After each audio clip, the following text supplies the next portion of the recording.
ही बैठक सामाजिक संघटनांची बैठक आहे, ही राजकीय संघटनांची बैठक नाही। पक्षाच्या पलीकडे जाऊन जे लोक ओबीसीच्या हिताचं काम करतात त्यांना या बैठकीसाठी बोलवले। तुम्हाला वाटतं का की मनोज जरांगेंच्या सभेनंतर पुढे राज्य सरकार दबावामध्ये आपली भूमिका बदलेल?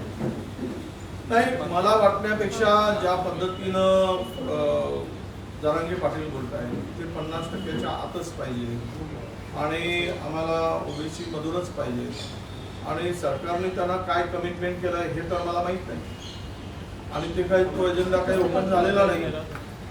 एकीकडे सरकार ओबीसीच्या लोकांना चर्चेसाठी बोलवतं, 3 दिवसामध्ये मिनिट्स फायनल करून लोकांच्या पुढे आणू असं सांगतं, परंतु महिनाभर लोकूनही ओबीसीचे बैठकीचे मिनिट्स बाहेर येत नाही, मिनिट्स तयार होत नाही। म्हणजे ओबीसीच्या संदर्भात सरकारची भूमिका नेमकी काय आहे यावरही चर्चा या बैठकीत करावं। आणि दुसरी गोष्ट, जरांगे पाटलांच्या सभेनंतर त्यांनी जे भूमिका विषद केली त्यावर ही चर्चा व्हावी हा त्यामागचा उद्देश आहे। नॉन क्रिमिनल आणि ओबीसी वसतिगृहासंदर्भात आज चर्चा होणार आहे, नेमकी काय त्या संदर्भात? नाही, असं आहे की दर 3 वर्षांनी महागाई निर्देशांक वाढतो त्याप्रमाणे दर 3 वर्षांनी क्रिमिनलची अट वाढावी ही हा नियम आहे। पण गेल्या 8 वर्षापासून क्रिमिनलची अट केंद्र सरकारने वाढवली नाही, त्यामुळे अनेक लोकांचं मोठ्या प्रमाणात नुकसान होतं। त्यातूनच जवळपास 150 UPSC पास झालेले विद्यार्थी त्यांना नोकरीपासून मुकावं लागलं। जी विद्यार्थी आत्ता ज्यांचं सिलेक्शन केलं गेलं त्यांच्यापेक्षा ते विद्यार्थी सगळे मेरिट पास विद्यार्थी होते, मेरिटवर त्याचं सिलेक्शन होणं अपेक्षित होतं। परंतु केवळ ओबीसी आणि क्रिमिनलची अट पूर्तता होत नाही म्हणून जर 150 UPSC पासआउट मुलांना प्रशासकीय सेवेतून वगळणं हाच मोठा आघात ओबीसीवरचा आहे आणि म्हणून ती क्रिमिनलची अट वाढवणं हा एक मोठा मुद्दा आहे। ओबीसीच्या मुलांसाठी स्वतंत्र वसतिगृह नाही, वर्षभरापासून मागच्या सत्रापासून हे सरकार तोंडाला पानं पुसत आहे, ठोस भूमिका घेत नाही आहे ओबीसीच्या वसतिगृहासंदर्भात। स्वाधार देण्याच्या संदर्भात ज्यांना वसतिगृहात प्रवेश नाही त्यांना स्वाधार योजनेचा लाभ म्हणजे बाहेरही राहून त्यांना स्टायफंड देणं आणि त्यांचं शिक्षण पूर्ण होण्यासाठी मदत होणं तो सुद्धा निर्णय झालेला नाही। केंद्र सरकारची पंतप्रधान आवास योजना आहे, त्यामध्ये केवळ 40% हिस्सा हा फक्त ओबीसी साठी घरकुलांचा आहे, 60% हिस्सा कॅटेगरीसाठी। त्यामुळे ओबीसीचे घराचे स्वप्न गरीब ओबीसीचे पूर्ण होऊ शकत नाही, भटक्यांचे पूर्ण होऊ शकत नाही आणि अशा परिस्थितीमध्ये त्यांना स्वतंत्र राज्यांनी घरकुल योजना ओबीसीची आम्ही तयार केली होती, त्यांची अंमलबजावणी करण्याचं काम जे व्हायला पाहिजे होतं ते 1.5 वर्षापासून होत नाही, हे दुर्दैव आहे। यावर चर्चा सुद्धा या बैठकीमध्ये अपेक्षित आहे। गटाच्या एका आमदारांनी आज जागर करून अजित पवार मुख्यमंत्री व्हावं यासाठी एक गोंधळ केला। तुमचे नेते बाळासाहेब थोरात त्यांनी देखील म्हटलं की अजित पवार कितीही स्वप्न बघितलं तरी ते स्वप्नात नाही, आता तर संपलं। कदाचित आघाडीमध्ये असते तर एखाद्या वेळेस त्यांच्या स्वप्नाची पूर्तता होण्याची शक्यता होती, पण आघाडीतून युतीत गेल्यानंतर महायुतीत गेल्यानंतर भारतीय जनता पक्षाची पद्धत आहे वापरा आणि फेका, यूज अँड थ्रो। तर अजित पवारजींचं कधी यूज आणि कधी थ्रो करायचं हे भाजपाने वेळापत्रक तयार केलेलं आहे, त्यामुळे त्यांचे स्वप्न ही केवळ स्वप्न ठरणार, ते कधीही मुख्यमंत्री होऊ शकत नाही हे मात्र निश्चित आहे। ओबीसी संघटनांच्या 3 बैठका आहेत, म्हणजे महाराष्ट्रात आज भाजपची आहे, काँग्रेसची आहे आणि तुम्ही 50 संघटनांची बैठक घेत आहे, एकत्र ओबीसी संघटना का आक्रमक नाही होईल ना? आज आम्ही सगळ्यांशी चर्चा करतो, प्रदेशाध्यक्ष पक्षाच्या ओबीसी सेलशी चर्चा करत आहेत, भारतीय जनता पक्ष सुद्धा त्यांच्या ओबीसी सेलची बैठक घेतलेली आहे, आम्ही नॉन पॉलिटिकल संघटना ज्या आहेत त्याची बैठक घेतो। त्यामुळे समन्वय नाही अशातला भाग नाही, समन्वयासाठीच्या 3 बैठक आहेत असं मी मानतो। त्यांनी दिलेलं अल्टिमेटम होता, आता 8 दिवसावर आलेला आहे. सरकार काय करणार? या 8 दिवसात करेल का काही वेळा? नाही, त्यासाठी सरकार काय करणार? सरकार दबावात येऊन कुठलाही चुकीचा निर्णय होता कामा नये. ही या राज्यातील ओबीसीची समाजाची अपेक्षा आहे. अनेक ओबीसी समाजाच्या लोकांनी आम्हाला त्या पद्धतीनं आमच्याकडे चर्चा केली आहे, आमच्याशी फोनवर संवाद केला आहे. आणि अशा परिस्थितीमध्ये कुठेही ओबीसी समाजाचं नुकसान होऊ नये. आज राजकीय आरक्षणामध्ये प्रचंड उद्याच्या येणाऱ्या आरक्षणामध्ये स्थानिक स्वराज्य संस्थांच्या निवडणुका आहे. ओबीसीचं आरक्षण पूर्वीच कमी झालेलं आहे. काही जिल्ह्यात तर स्थानिक स्वराज्य संस्थांमध्ये एक जागा सुद्धा नाही. नंदुरबारला ओबीसीचं पॉप्युलेशन 38% आहे. एकही जागा जिल्हा परिषदसाठी राखीव नाही. असं असताना पुन्हा यामध्ये अनेक जिल्ह्यामध्ये जागा कमी झाल्या असताना जर मराठा समाजाची इच्छा आहे तर त्यावर काय आपण चर्चा करावी आणि चर्चा करून त्यावर आपण आपली भूमिका कशी ठरवावी याबाबतची बैठक.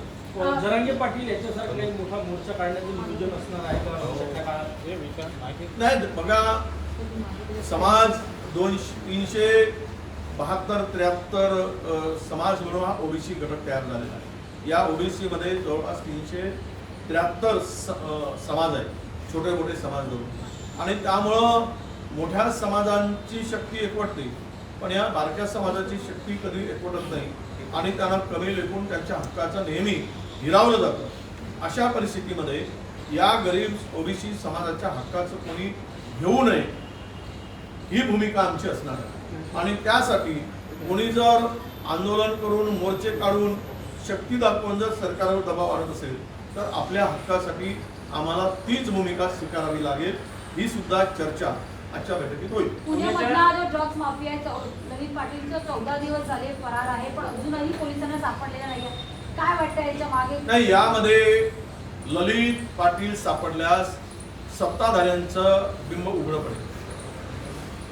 यामध्ये सत्ताधाऱ्यांचा अनेकांचा समावेश आहे आणि त्याला पळवण्यामध्ये आहे, त्याला रॅकेट चालवण्यामध्ये आहे आणि हे सर्व मिलीभगत आहे. म्हणून ललित पाटील नावाचा ड्रग्स माफिया आज भेटत नाही.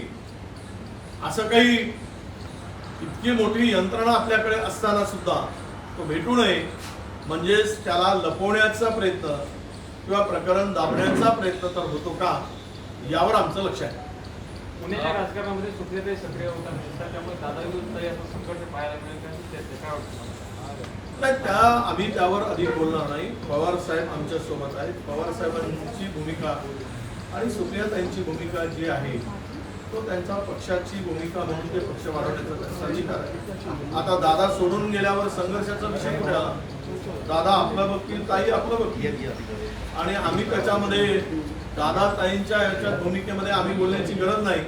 पण सुप्रियाताईंनी ज्या पद्धतीनं पक्षामध्ये लक्ष घालणं सुरू केलं आहे हे नक्कीच त्या पक्षासाठी फलदायी ठरेल आणि त्यांना फायदा होईल असं आम्हाला वाटतं. बोरवणकर यांनी पुस्तक लिहिलं, त्यामध्ये अजितदादांनी त्या ठिकाणी पोलिसांची असलेली जागा होती ती बळकावण्याचा प्रयत्न केला, हे केलेला आरोप केला. नाही, असं आहे की चौकशी निपक्षपातीपणे झाली पाहिजे. आता सीबीआय ईडी न झोपता अविरत काम करतील आणि मागचे आरोप आत्ताचे आरोप यावर कुठल्या तरी निष्कर्षापर्यंत जातील असा आम्हाला विश्वास आहे. समृद्ध काल जो अपघात झाला त्यामध्ये त्या गाडीमध्ये क्षमतेपेक्षा डबल जे प्रवासी आहे त्यामध्ये प्रवास करतो, त्यामुळे समृद्धीवरची वाहनांची अगोदर चाचपणी केली जाते, मात्र चाचपणी होते की नाही असा प्रश्न येतो. त्याला धरून आहे आरटीओची कारवाई होत असताना व्हिडिओ सुद्धा समोर आलेला आहे. त्यामुळे कुठेतरी रात्रीच्या वेळेस अशा पद्धतीने जर कारवाई होत असेल तर त्यामागे काही आणखी संशय वाटतो. असं आहे की समृद्धी सुरू करण्यासाठी ज्यांनी काम पूर्ण नव्हता, तिकडे व्यवस्था पूर्ण नव्हता, सोयी सुविधा नसताना, आरोग्याची सुविधा नसताना, कुठल्याही रेस्टरूमची सुविधा नसताना, पेट्रोल पंप पुरेसे नाहीत, रेस्टॉरंट नाहीत, थांबायसाठी तिकडे कुठली व्यवस्था नाही, अशी परिस्थिती असताना उपमुख्यमंत्री आणि मुख्यमंत्र्यांनी त्यावेळेस का समृद्धी सुरू करायसाठी घाई केली? या एवढ्या लोकांचा, निष्पाप लोकांचा जीव जातोय, या सर्व घटना, या सर्व लोकांचा जीव जाण्यामागे याला दोषी जर कोण असेल तर ते मुख्यमंत्री आणि उपमुख्यमंत्री. का पंतप्रधानांना बोलवून एवढी घाई केली? तुम्हाला समृद्धी थोडासा उशिराही करता आला असता. यामध्ये तर प्रचंड भ्रष्टाचार झालेला आहे. यामध्ये अलग अलग विषय आहेत, त्यावेळेस आता मी पुढे बोलू. तुम्ही वेळेवर प्रश्न उपस्थित केला, पण आरटीओला नाक्यावरही गाडी थांबवता आली असती. तिकडे टोल नाके आहेत, एवढा मागे पिछाव करून त्या गाडी भरधाव जात असताना ती अडवण्याचा प्रयत्न करणं, ड्रायव्हरने ती सुसाट पळवणं. आणि मी तर म्हणतो की याच गुन्ह्याला कारवाई करण्यापेक्षा सरकारच कारवाईसाठी दोषी आहे. या सरकारवरच कारवाई केली पाहिजे.